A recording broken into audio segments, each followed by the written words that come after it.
Artful evening की जो चित्रकार है आपकी अपनी मनपसंद आरजे ज्योत्सना ज्योति। आरजे मैं बार बार बोल रहा हूँ क्योंकि इन्होंने अपना क्या कहता है क्रिएटिव कैरियर यही इसी स्टूडियो में इसी चैनल से शुरू किया था जब वो 2015 की बात है।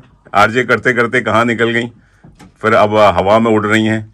कभी कभी कैनबरा लैंड करती हैं तो हमारे दर्शन हो जाते हैं इनके। चलिए वेलकम करते हैं ज्योत्सना जी, आपका स्वागत है, अभिनंदन है। And you are not new to radio Manpasand या कैनबरा वासियों के लिए। जी thank you so much Manish ji, हमेशा हमें इनवाइट करने के लिए, रेडियो मनपसंद का भाग बनाने के लिए।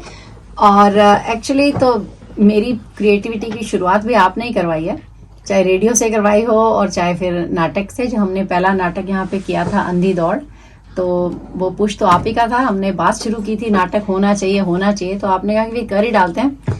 तो बस वो फिर लिखना शुरू है नाटक और करना शुरू है। तो अब यह है कि अब जैसे एक आदत सी पड़ गई है नाटक करने की है ना। तो अब हम ये जो नया नाटक लेके आ रहे हैं अपना एन आर्टफुल इवनिंग, बहुत मज़ा आने वाला है लोगों को। बहुत मेहनत कर रहे हैं आर्टिस्ट, और जो भी फीडबैक थोड़ा बहुत अभी हमें मिलता है, लग रहा है कि बहुत बढ़िया नाटक होने वाला है। और मनीष जी, नाटक अपने आप में एक यूनिक एंटरटेनमेंट तो है ही, है ना। It is the oldest form of 3D entertainment. तो 3D एंटरटेनमेंट्स जो मूवीज़ वो तो सब बाद में आई ना, ये तो सामने 3D एंटरटेनमेंट हो रहा है, तो उसका कोई मुकाबला ही नहीं है। क्योंकि audience they feel a part of the stage, उनको लगता है they are thoroughly engage, they are involve in that story more than in cinema. तो ये जो आर्टफुल इवनिंग स्पेशली इसकी बात करूं तो हमने लास्ट ईयर एक प्ले किया था कैनबरा में जिसका नाम था व्हाट अ ब्यूटी। तो वो छोटा प्ले था 20 मिनट का, और उसके लिए हमें बहुत ज़्यादा तारीफ, एप्रिसिएशन, अपलॉड मिला था।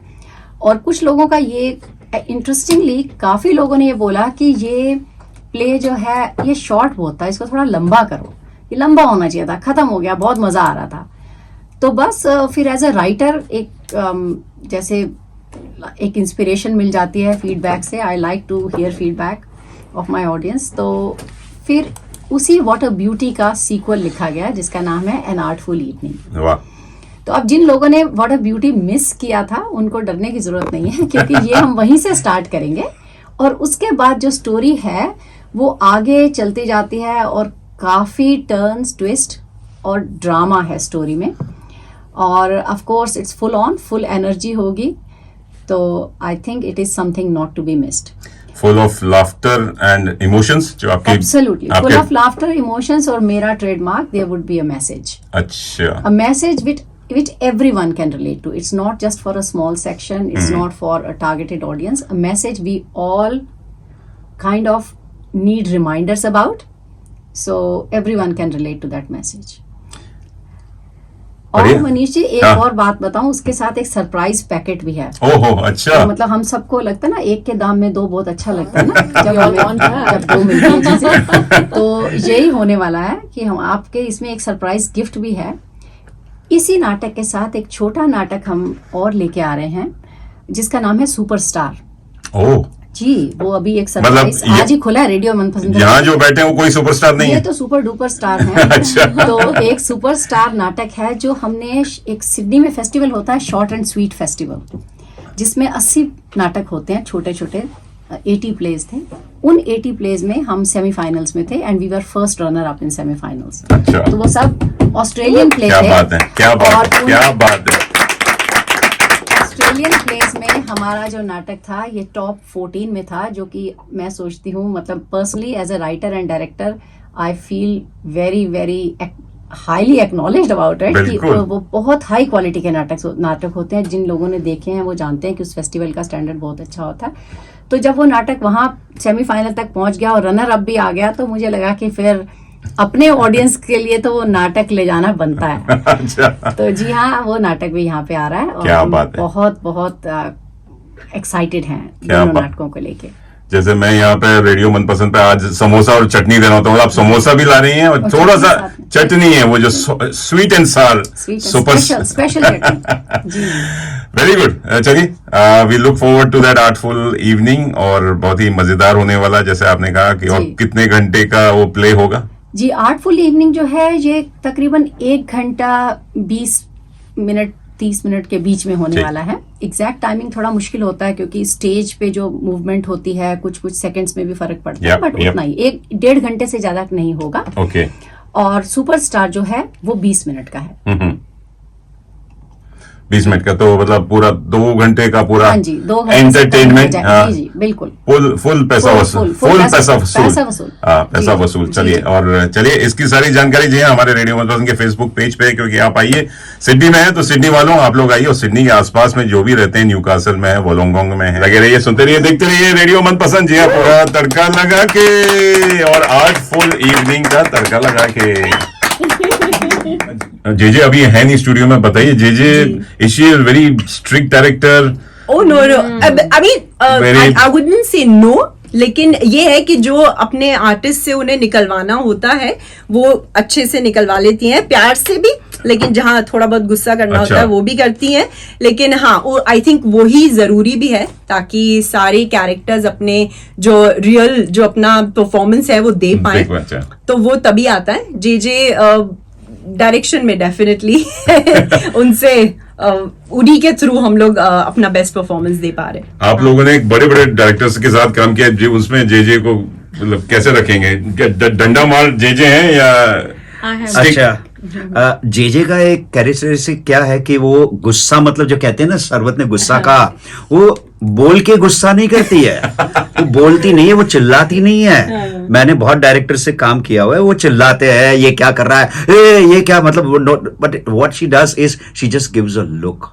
एक लुक ही काफी है जिससे अच्छा। पता चलता है कि ये गुस्से में, उनको ये अच्छा नहीं लगा, ये बुरा लगा, मतलब यू कांट डू इट वाला जो लुक आता है ना, और you better do it, you do it better, otherwise you are out of it. मतलब उनकी आंखें बोलती आंखें बोलती है, ओए। आंखें और फेस बोलती है। एक बार आंखें दिखा दी तो अच्छे आदमी पसीना पसीना क्या, बिल्कुल। बहुत कुछ निकल जाता है। मनीष बाबू, मेरा डिफरेंट टेक है। आई वुड से जिस तरह के एक्टर के साथ वो काम कर रही है ना, उन्हें ज्यादा स्ट्रिक्ट होना चाहिए। ओह अच्छा, I think she is an actor's director. ओए होए होए है। Okay. So Simran. that's actor's director. वो आ गई, सुन रही हैं, और अंदर स्टूडियो में अब आप तारीफ कर सकती हैं। नहीं अब तो तारीफ करने की कोई जरूरत नहीं है। हाँ, maybe for the next play. लेकिन अब तो कास्टिंग हो गई है। हाँ। But no, to be honest, she is an actor's director. She would, her casting process is pretty good. She knows exactly कौन से, एक्टर को मतलब वो ले रही हैं for that specific role.